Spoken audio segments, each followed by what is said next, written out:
This is Eileen McMenamin coming to you live from Tulane University campus for the Bipartisan Policy Center's third annual political summit. I'm joined here by Peter Fenn, who's a Democratic strategist, and Richard Wolffe, who is an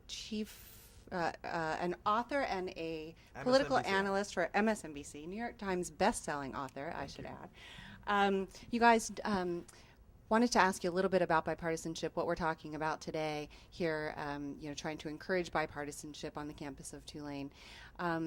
Where do you see any prospects, if any, for bipartisanship in the next year, given that we're going into an election year? Well, I'm actually an optimist by nature, so I preface all of my remarks with that. The answer is, going into an election year, it's a disastrous point for anything to do with bipartisanship. Not just because of the election. If anything, the demands of the moment require more bipartisan solutions. The system is designed that you can only get things done really with bipartisanship. So, this will annoy my friends on the left. They think people should just be pure and go for what's right. I agree that people should stick to their values, but the system is designed to encourage bipartisanship. And so you cannot ignore that. You just cannot barrel things through. And the president took a lot of hits trying to do that, even though he had a mandate, but he had concerted opposition. But healthcare got 0 Republican votes. The stimulus package, which really, in the heart of a crisis, you could have expected much more bipartisanship, got 2, 3 Republican votes in the entire Congress. So this was never going to be a scenario where bipartisanship was likely. There's one other element why I think things are not going to get done before the election, which is that we're now in a situation where the system is so broken that lame duck sessions are the only times when things get done. And that's what we saw at the end of the last Congress. This one, with all the talk about the Bush tax cuts expiring at the end of the year, the triggers, the sequestering that is part of the debt debate only kicks in at the end of the year. If you don't have a deadline, and these people are worse than journalists or writers or book authors. If they don't have a deadline, they're not going to do anything. I think we'll see bipartisanship after the election for that 2 months of the lame duck. You are and then pessimist, and then it'll be over again. That's it. Peter, well, what do you Richard, think? Stop. Listen, I'm the Democratic consultant here. I should be arguing for my side. But I tell you, I think what's happening now is we are in a crisis atmosphere. And when this country does face tough crises, people do tend to come together. I would agree with Richard. It's not going to happen much in the next year, although I still haven't given up hope that something might happen on a budget deal.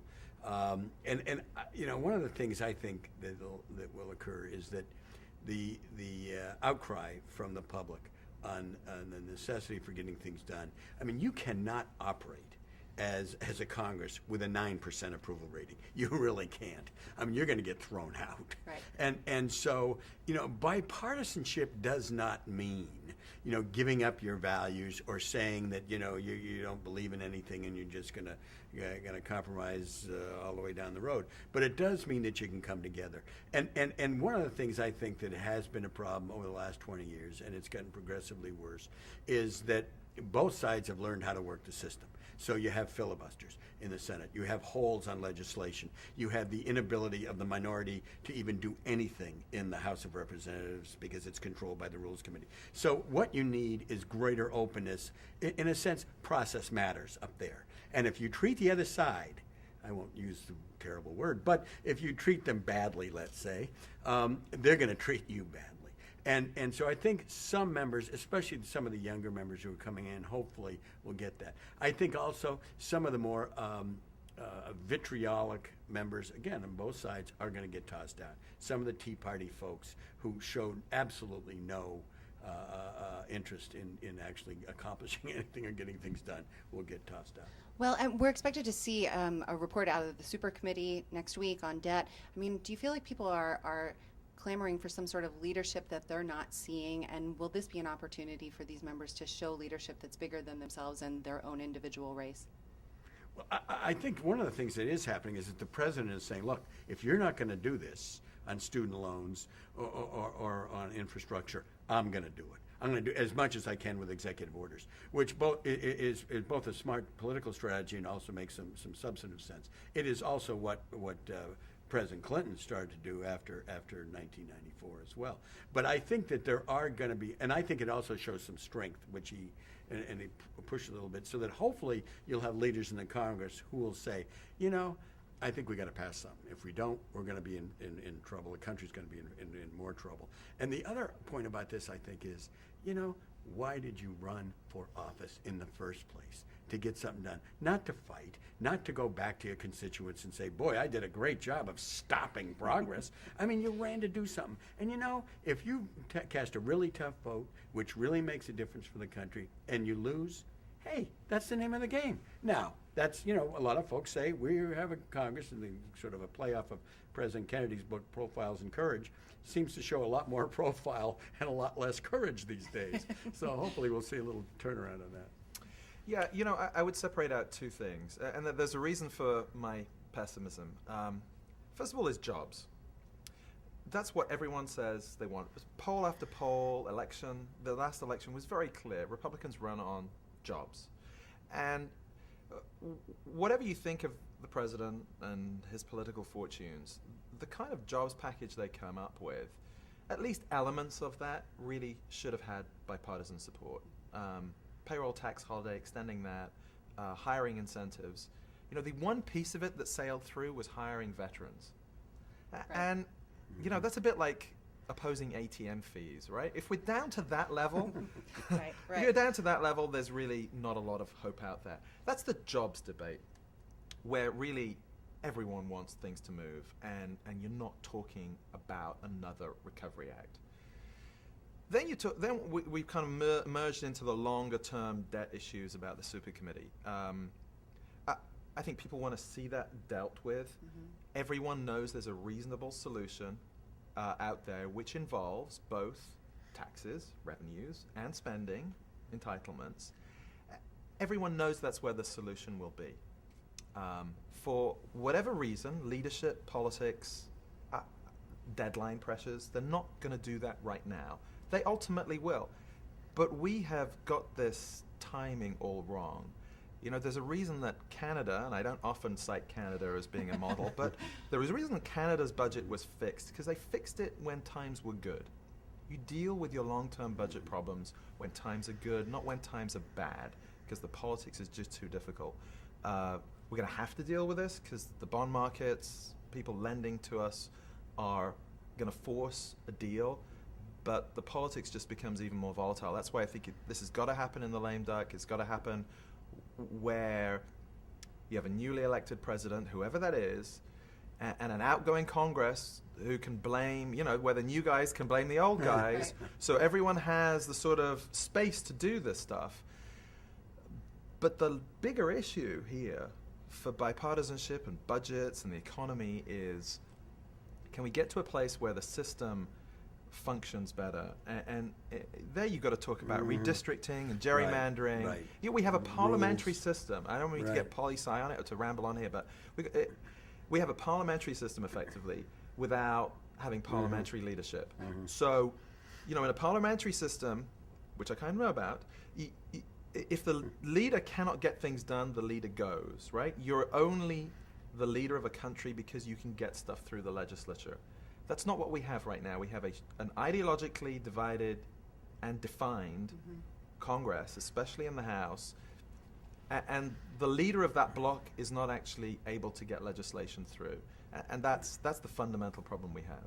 Well, let's talk a little bit about the executive branch, Richard. You've been a keen observer of President Obama since he was Senator Obama. What do you see as the key differences between the 2008 campaign and the 2012 campaign, and what is the thinking inside the White House about how you win a second term given where the economy is? Well, there are differences and there are similarities. If you ask about their thinking, they will say that the real force, the real impact of 2008, what they proved against all the doubters was that you could change the makeup of an electorate. You can get different people to vote, and you can. And Obama's voters are not really Democratic voters at all. It's a different bloc. So all the models that people like us crunch in D.C. Don't really apply to him because they're very infrequent voters. They may never vote again. They only voted for him, and they'll show up again, and that will be it for their engagement in politics. So I know I'm as skeptical about that as anyone else, but they've done it. And their model for 2012 is to say, in the last 4 years, there are states like North Carolina or Virginia where the demographics have shifted substantially in our favor, even just in the last few years. So you may not think that North Carolina is really in play, where they're going to have their convention, or Virginia is because of other elections, but it's very favorable to us using our model. That's all of that may be their plan. There is another couple of elements to it. First of all, he's got a record now. The great unknown for them is how do they talk about their record. They have not done a good job by any means in communicating why they've done what they've done, or why they should continue doing what they're doing. That's a big sort of black hole for them, and an unanswered question. The other piece of it is kind of easier to get your hands around, which is how do you talk about the other side, right? It's not just a firing question, should you fire the president? It's a hiring question. In a re-election, you've got to get rid of a president, but also hire a new one. And there you're looking at a 2004 situation where the country may have opened the door to getting rid of a president, but they're really not sold on the alternative. And for the White House, for the Obama campaign, the negative frame around the Republicans is kind of obvious, and they're pretty simple and straightforward about that. This is going to be a choice. This isn't just going to be a referendum, and as most good campaigns are. But I think there are a couple things here that are really important about the demographics. First of all, we've seen young people who are registering, who are voting. At least we did last time. Will we see it again? Probably not as much. But they have all those email addresses. There are 15 million people whose email addresses they have. That's about 1 out of every 4 people that voted for Barack Obama. The other thing, obviously, is the Hispanic vote. Very strong. 2-1 last time. I see no likelihood that the Republican candidate is going to do terribly well with the Hispanic vote, given the rhetoric in those Republican debates. Obviously, the African American vote is the question is it'll be 92, 93, 94, 95% for Obama. The question is 95% of what? What's the turnout going to look like? And as Richard said, some of those key states are very important for that.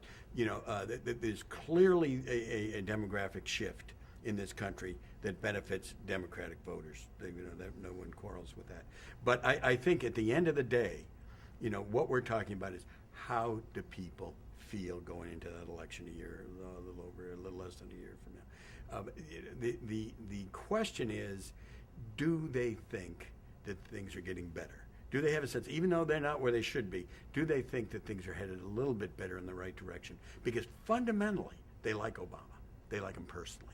His numbers are in the mid-70s, upper 70s, which is probably what keeps his job performance numbers higher than they might otherwise be in the low mid-40s. Right. I mean, they otherwise might be in the 30s. But if there is, even if the economy goes totally south and there's serious problems and it looks like he can't manage this, then it becomes a little bit more of a referendum than a choice, unfortunately, for him. But I have to say, too, again, as a Democrat, and I think I'm trying to be somewhat objective here, this is the weakest Republican field I have ever seen in my lifetime. I mean, and the more debates there are may benefit one candidate or the other on that stage. But I think the American people look at that and sort of shake their heads and go, ooh, really? Herman Cain? Really? Michelle Bachmann? Really? Rick Perry? Really? And this guy, Romney, I don't know what he believes. Who is this guy? Does he have a core? Does he have a... So, I think that in one sense this may not be a very helpful thing in the general election for these guys. Okay, so given all of that, do either of you think there's a possibility of an independent presidential candidate? Yeah? Yeah, I really do. Yeah, I think this is a third-party scenario, environment, where you've got extreme disgust, disapproval of elected officials. They're looking for something new. They've tried lots of things that are new. I mean, there's this constant search for something new in the Republican field. Democrats went for an insurgent in 2008. If the economy tips back into recession again, then I think you're going to see a situation where both major parties are discredited. You've got America elects this online group, much more organized effort than we've ever seen before. So for all the old heads who say, it's like a brokered convention, it's never going to happen, we all thought that an insurgent candidate, a freshman senator called Barack Hussein Obama, could never do it too. It's a very volatile time. If the economy is marginally getting better, I think you could still see a third party, but it will be a traditional third party role where, say, Romney is the nominee, and you have 70% of Republicans saying, he's not one of us, he's not a real conservative, we're going to have our candidate. And that third party guy, whoever it is, or woman, would get, 5-10%, but that's enough. As Ross Perot showed, that's enough to swing a contested, a close election. But a third party candidate in a recession, in a double-dip recession environment, I think it could actually be a realistic prospect for government. We've never seen that before, but honestly, all bets are off in this environment. Right. Yeah, I would just say I think that is basically right. The only difficulty, of course, now is the later you wait, the harder it is to get on the ballot in these states. It also takes a good deal of money to do this. And, Ross Perot could write the checks, and that's how he got 19% of the vote. Plus, he had an environment which was pretty toxic. And then in 1980... There's this rich guy in New York. Yeah, you think Bloomberg? I don't think he's going to do it.